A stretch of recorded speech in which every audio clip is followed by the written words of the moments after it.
Assalamualaikum warahmatullahi wabarakatuh.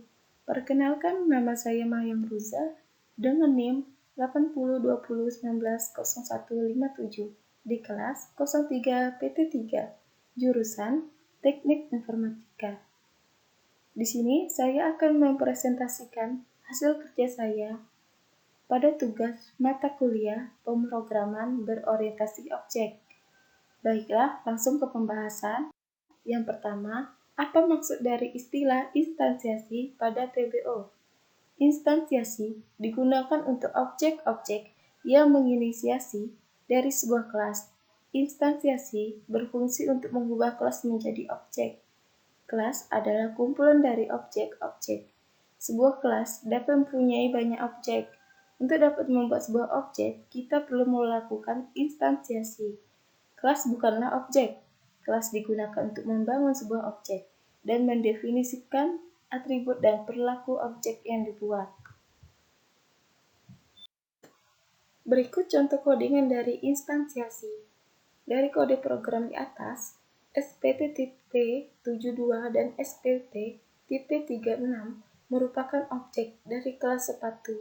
Setelah kelas dibuat, maka instansiasi membutuhkan operator new untuk mempersiapkan memori sesuai dengan isi kelas, dan instansiasi membutuhkan konstruktor untuk membentuk atau menginisialisasi objek yang bersangkutan.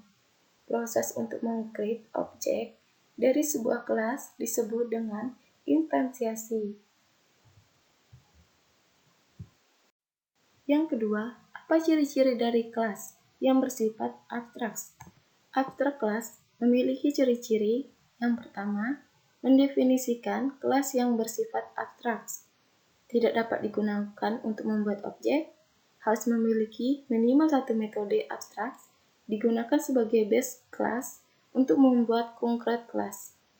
Dibentuk dengan menggunakan kata kunci abstrak pada saat definisi kelas.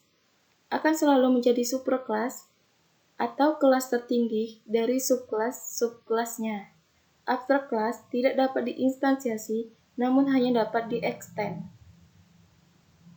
Selanjutnya, yaitu contoh penggunaan abstrak kelas. Seperti ini dengan kata kuncinya abstrak, jadi abstrak kelas mobil. Jadi, kemudian ditambah dengan atribut dan metodenya, seperti nama dan klakson. Seperti penjelasan di atas, dia kata kuncinya yaitu abstrak kelas, dan kemudian ditambah dengan atribut-atribut dan metodenya. Yang ketiga, apa maksud dari metode yang bersifat abstrak?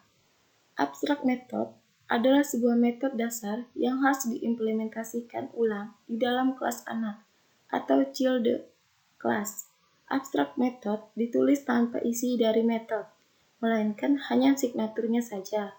Signatur dari sebuah metode adalah bagian metode yang terdiri dari nama metode dan parameternya, jika ada. Metode abstrak hanya ada di dalam kelas abstrak. Penulisan metode ini didahului dengan keyword abstrak. Metode abstrak tidak mempunyai implementasi, hanya deklarasi saja. Selanjutnya yaitu cara penggunaan metode abstrak. Di sini ada abstrak kelas pin, ada metodenya yaitu login yang ditambah dengan kata-kata abstrak, yang artinya metode login ini bersifat abstrak, sehingga dia tidak ada implementasinya, hanya deklarasinya saja. Dan parameternya dan juga logitnya nih langsung ditutup dengan titik koma. Yang keempat, apa ciri-ciri dari kelas turunan? Kita bisa membuat kelas baru dengan cara menurunkan inherit kelas yang sudah ada. Jadi kita tidak perlu repot membuat kelas baru dari nol. Sebagai contoh, kita ingin membuat kelas kalkulator statis untuk membuat metode hitung rata-rata. Kita tak perlu membuat kelas kalkulator statis baru dari awal. Kita bisa membuat kelas turunan dari kelas kalkulator yang sudah ada. Ciri-ciri dari kelas turunan. It returns bertujuan untuk membuat objek baru yang memiliki sifat sama atau mirip dengan objek yang sudah ada sebelumnya, atau pewarisan. Objek turunan dapat digunakan membentuk objek turunan lagi, dan seterusnya. Setiap perubahan pada objek induk juga akan mengubah objek turunannya. Susunan objek induk dengan objek turunannya disebut dengan hierarki objek, atau inheritance, yaitu pewaris sifat-sifat suatu objek kepada objek turunannya. Berikut contoh dari inheritance atau kelas turunan. Di sini terdapat kelas program dengan objek string nama, alamat, name. Kemudian, pada kelas KTT ini, kita bisa menurunkan objek-objek yang ada di kelas program tadi, seperti nama, alamatnya yang ada di program tadi. Di kelas program tadi, kita bisa turunkan di kelas KTP ini. Lalu, kita dapat lagi menurunkan atau membuat kelas baru dengan kelas mahasiswa atau disingkat MHS dengan menurunkan objek-objek yang ada di kelas program tadi ke dalam kelas MHS ini, seperti nama dan name. Yang terakhir, yang kelima, apa maksud dari method overriding?